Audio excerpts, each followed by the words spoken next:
The last divided country, uh, how do you envisage this? Can you ever imagine? We were talking about denuclearization of the peninsula. It includes sea and land. Can you ever imagine North and South Korea joining together as one, even though culturally there is a very strong bond, as you probably might elaborate on that. That would be the answer to denuclearization, and not the agreement between the US and North Korea. That is my submission and a question to you. And then we can go on to Pakistan and India. Thank you, sir.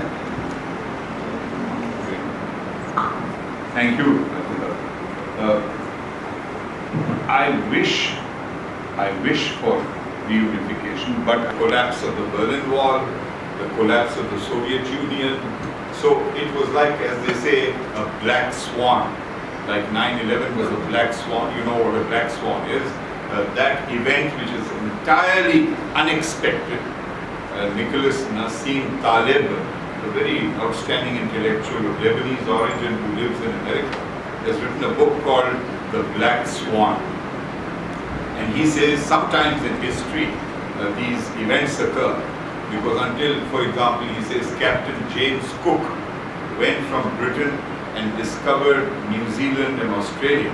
And for the first time, a white man saw a swan that was black. So he came back and he told people there are black swans. So until then, everyone thought all swans are white swans. Only white is the color for a swan. He said that gave me the idea to call this a symbol for events that can happen beyond expectation. So one cannot ever be confident that one can predict what will happen between North and South Korea. Inexplicable factors may come into play, but at this time, I do not see that happening because there are too many fundamental differences of resources, attitudes, outlooks. There is a whole segment of North Korean society that protects its own interests, that wants the continuation of this power structure. And equally in South Korea, there is a very strong economy. They are willing to absorb so many people who, like West Germany, had to absorb East Germany. But the level of East Germany's development was higher than what North Korea's development is today. So the burden on South Korea is so enormous, it could happen in a decade, maybe two, maybe less. One doesn't.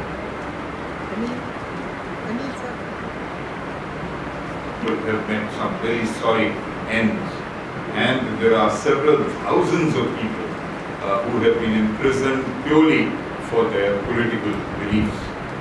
Another facet of North Korea, unfortunately, is that it is very hostile to Christianity. One would have thought that since Islam is the favorite whipping boy of the world, why not Islam? Partly because there are very few Muslims in North Korea. But the North Korean state seems to have a paranoia about Christianity. So there are very credible accounts where people have said, if I get caught reading the Bible, I am going to prison or I'm going to lose my life. So for various reasons, human rights is a genuine concern in North Korea. Second is, your concern about whether the United States genuinely wants a reduction of tension. It's a highly militarized country, I agree. Eisenhower said it so well, watch out for the military-industrial complex. It was so ironic that a former general of the US Army warned America and the world that the influence of the military on politics has become very, very dangerous. And today, I've just finished reading a very fine book by Steve Cole who is an outstanding American journalist, Pulitzer Prize winner, who has written extensively on Afghanistan. Ghost Wars is one book. His new book is called Directorate S. Directorate S is the section in ISI which deals with covert operations. But even though it's ostensibly about Pakistan and ISI, what that book does is to demolish the competence and the efficiency of US foreign policy. It highlights the confusion, the contradictions between the Pentagon, the White House, and the State Department. And it very clearly says that today the Pentagon and CIA influence US foreign policy much more than the State Department. They decide how much of the military muscle is going to be shown. So that's going to be a constant factor. The US is a military presence in well over 100 countries around the world. 100. By one estimate, it is 150 countries where either the US is directly there or right next door to it. So that factor we have to live with, but deal with it, because there are contrary voices in the United States as well. And if we are looking for some virtues, we have to be fair to the United States. That they are an open society, you can disagree. Paul Krugman, the Nobel Prize winning economist, in a recent front page article in the New York Times, had this to say about the current president of the United States. He said, Mr. Trump is the worst human being to occupy the White House since the formation of the United States. Now, I can't imagine someone in Pyongyang saying this about Kim Jong-Un and surviving more than 24 hours. No, and that's just a kind thing. There are many other things said daily about Trump. You know that Robert De Niro, the great Hollywood actor, you know how he addressed a recent TV award ceremony? Are you aware of what he did? He used the four-letter word beginning with the letter F, and then said Trump. And this was said live on television. Now, you have to give credit to the United States that immediately Mr. Robert De Niro was not arrested for being obscene, for violating code of conduct, blah, blah, blah, which he did violate. So, to that extent, I think there is a difference in the way the United States, with all its contradictions, does behave. Therefore, so let me go to the next question. This is about the Asian factor and the preponderance of nuclear weapons in South Asia. This is the Western narrative that South Asia is the most dangerous part of the world. I would say yes and no. You know, when you look at it actually, Pakistan and India have shown extraordinary maturity in handling the nuclear dimension. In December 1988, we signed an agreement. We signed an agreement on an annual updating of our respective nuclear installations. Advance notifications of various troop movements, so on and so forth, in successive years. Whether it was brass tacks, whether it was Siachen earlier, we have stepped back and exercised maturity. So, I like to think that we are far better managed, both sides, despite our contradictions, than the world likes to think. As to whether the people's movement can bring about change, I have no desire to be cynical or pessimistic. I believe in mobilizing public opinion, but I don't think there is any sign of that happening in Pakistan. Unfortunately or fortunately, in Pakistan there is 99% overwhelming endorsement of nuclear weapons, because we believe that this is the only deterrent to equalize us with India. And India today, as you know, is the world's largest importer of weapons. So how can you ignore that hard fact and say, let's also give up nuclear weapons? We can't do that. And we are ready to, for example, allow UN observers on the LOC in Kashmir. It is India that refuses to do so.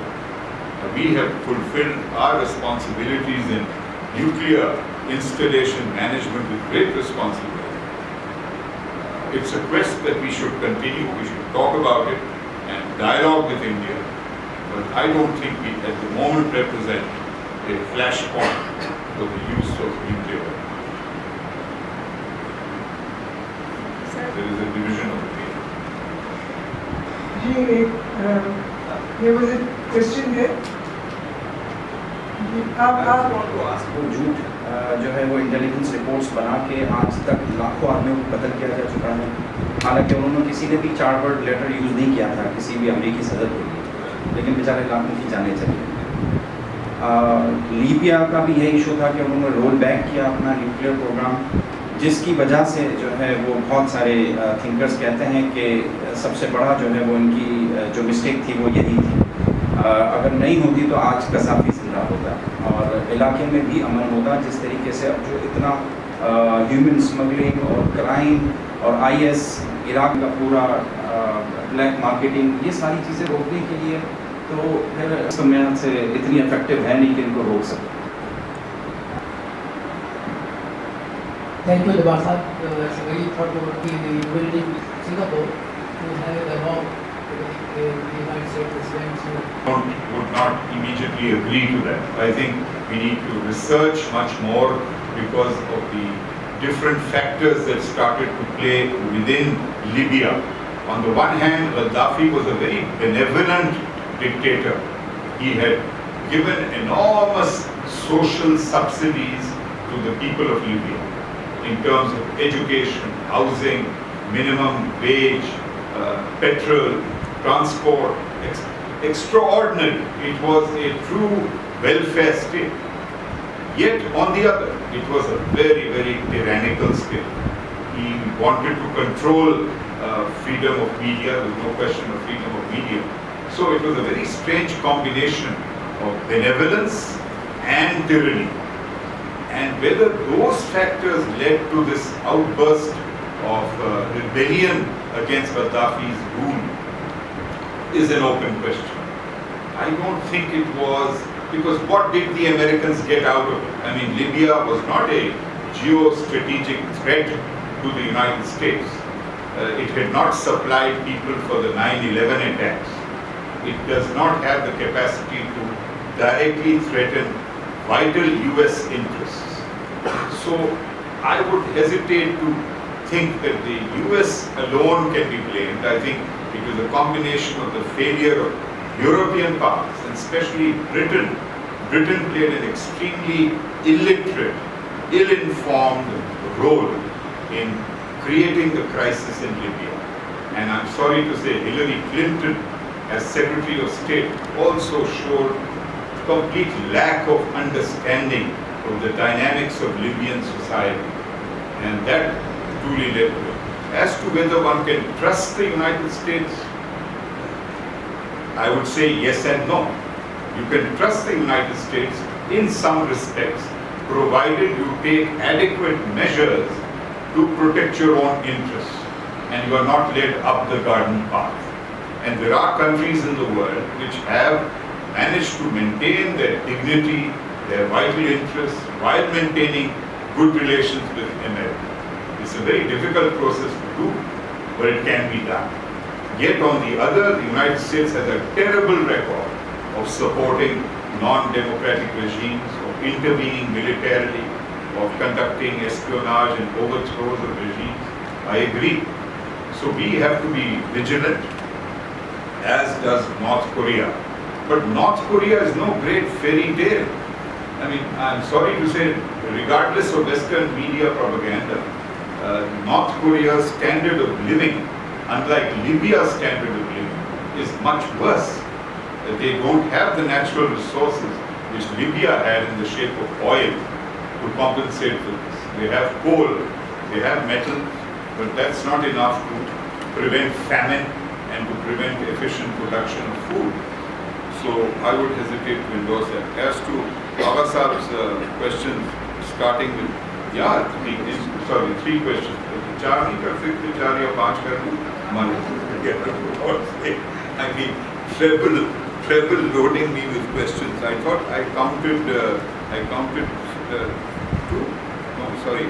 One was about the Chinese factor, the influence on North Korea, and the second was on the exclusive meeting that Trump and Kim had without advisors. No script, of course, yeah. On a one-on-one private meeting, they normally don't speak from a prepared script. That's the whole point. But on the influence of China, I think China was one of the secret back channels that enabled this summit to be held. I think Mr. Xi was used by Trump, despite the public bluster about the hostility against China for its trade relationship with America. On the political front, they recognized that China has a very strong influence on North Korea. So China played a very crucial role in enabling this and in persuading Kim Jong-Un to reduce his rhetoric and not to conduct any more tests. So that is very clear, at least in my view. And as to this process of Trump meeting Kim alone, I can tell you, I was there after all. It's just that I was under the table, and I was. How do I know what they said to each other? I have no idea. Absolutely no idea.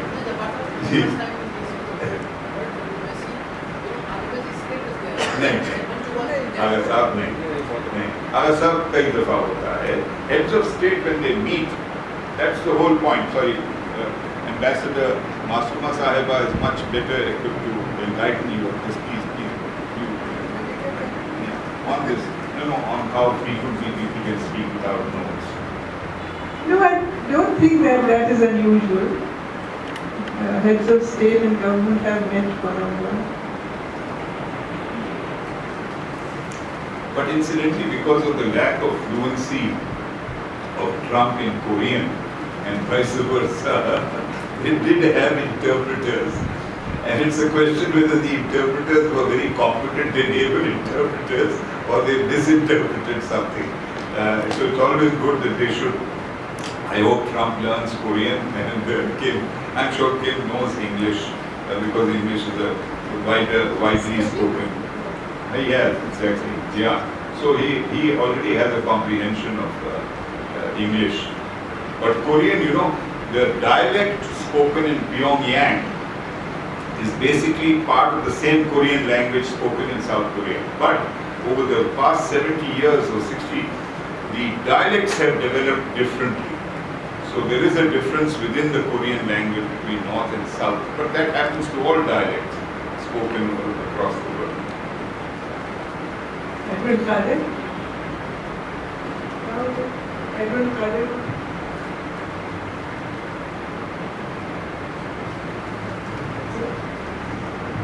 Of South Korea's economic engagement with the United States and with the non-communist world. But I must qualify that. China is a very major export partner and trade partner of South Korea. So it's not per se communism. China is got a market economy under political communism. So it's different from the old Soviet Union.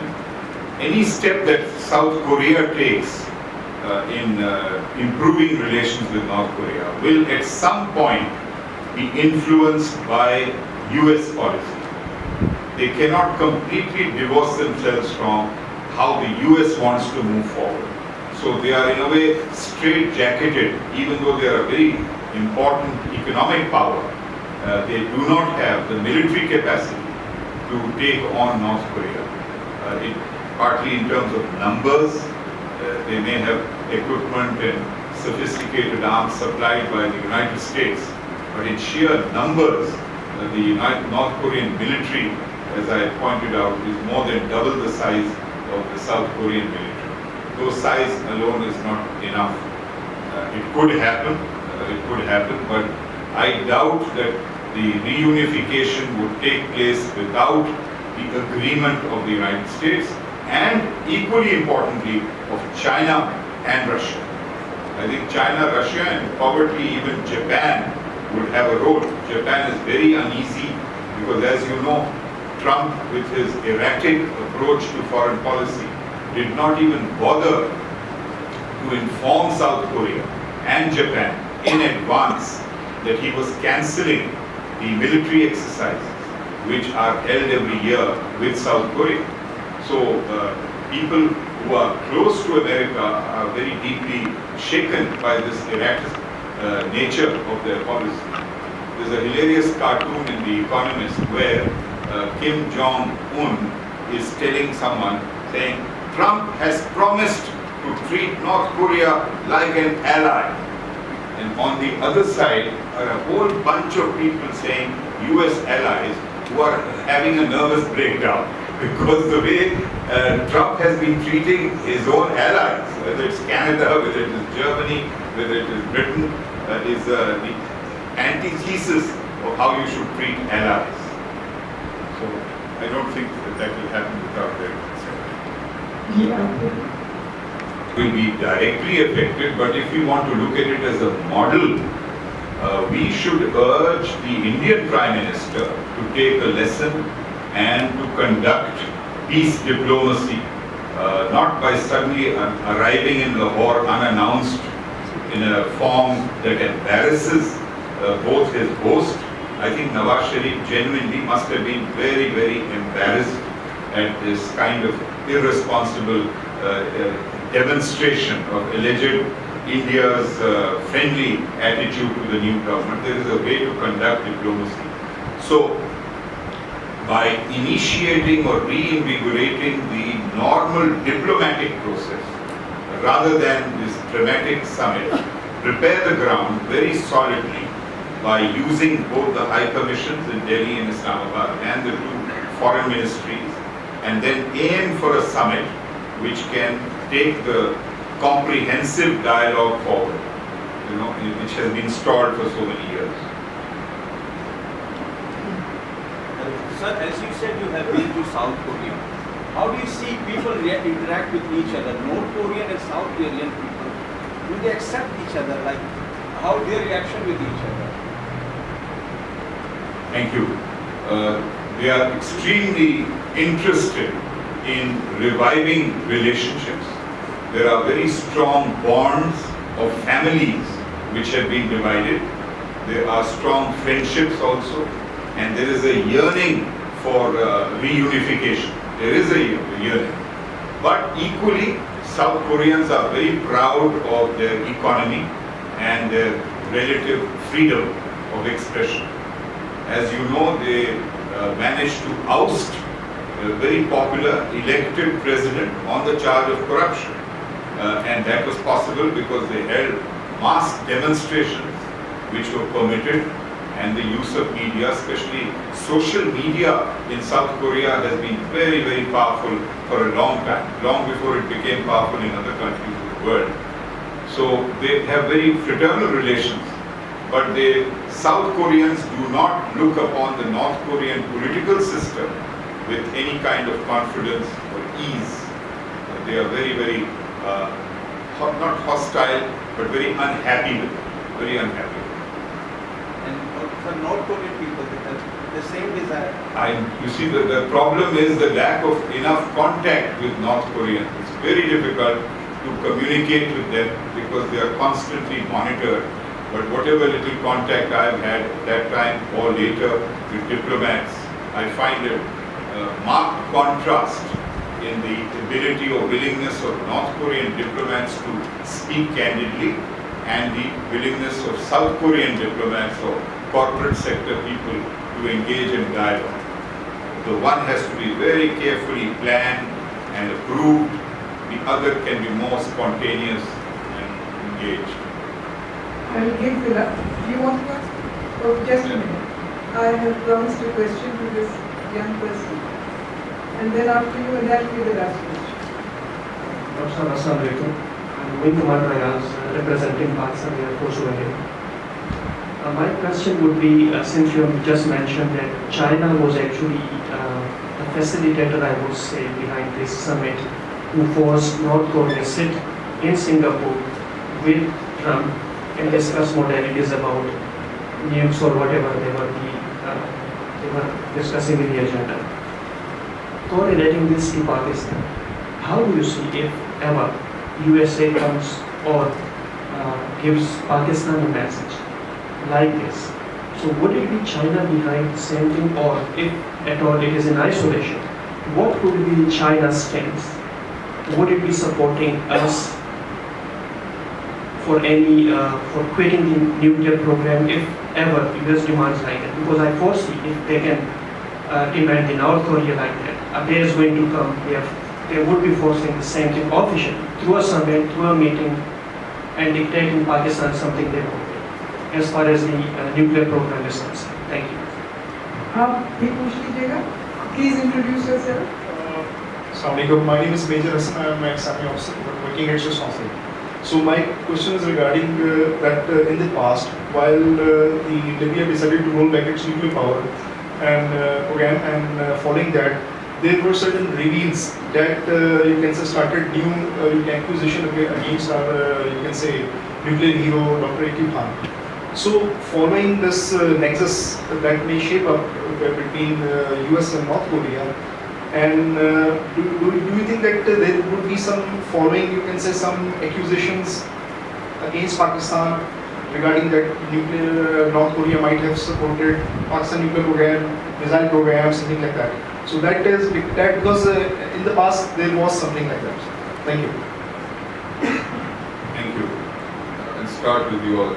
There have been accusations and partly founded on facts that there was collaboration between North Korea and Pakistan in terms of exchange of data on missile technology. Because the West had obviously imposed sanctions, so we had no choice.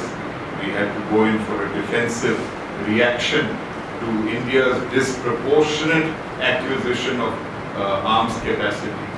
So that is a well-known fact. So there are no new revelations likely to come, because that kind of collaboration ended some years ago. To the best of my knowledge, that is not an ongoing collaboration. We have capacity, and if anything, I think we have extremely well-developed technical defense collaboration with China, which is a matter of public record. As you know, the J-17 multi-purpose jet aircraft is a perfect example of China-Pakistan collaboration. So I don't apprehend any major upsets for Pakistan from any revelations to come. On whether the China factor or the US factor can influence Pakistan and India the way it has done, I would like to think that the situations are very different. Interventions would be welcome, but they are different because, first of all, the Indians, knowing that they have a weaker case to sell to the public, but knowing also that because of the last... Before I wind up, I'd like to ask Jamshed Sahab, in the light of the discussion, if he would like to say something.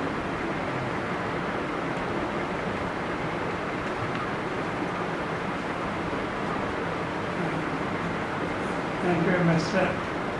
I think Javed Jabbar Sahab has very succinctly and comprehensively covered the recent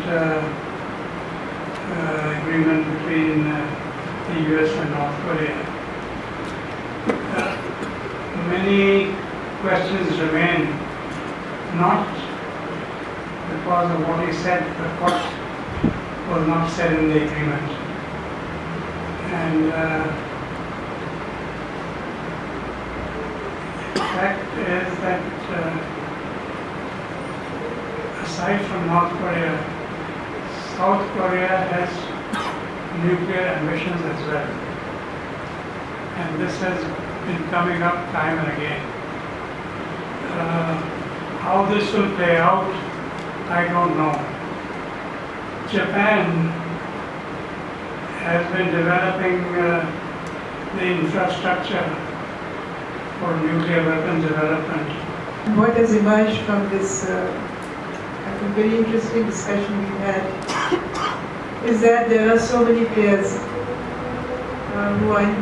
who are relevant to denuclearization in the Korean Peninsula. China, there's Russia, there's the United States, there's Japan, and of course there are the two Koreas, the United States. And so how it will pan out will be a matter of time as well as the trajectory which diplomacy takes. If I'm not mistaken, I think Karachi Sahib will bear me out. I think South Africa was a country which voluntarily gave up its nuclear weapons. Change of color took place. When the change of color. When the change of color took place, yes, White to black. they gave it up. Gaddafi did, but under different circumstances. And so far as our own nuclear assets are concerned, the concern of Western scholars has been really that they will fall into the hands of non-state actors. But our own program has been remarkably secure. In the conference we had last year, as you know, Anita Nelson spoke about the stringent control of our nuclear program and our assets, and paid many compliments to our nuclear regulatory authorities. There has never been a disaster or an accident, nuclear accident in Pakistan, whereas it has taken place in many other countries in the world. I want to thank Javed Sahib. Javed Sahib, as usual, it was a delight to listen to you and to your analysis, to the data which you brought together in your talk, and I think that we made the right choice in asking you to lead this discussion. So with this word of appreciation and thanks, I want to say that I hope that you will keep coming to speak at this institute, which is yours very own.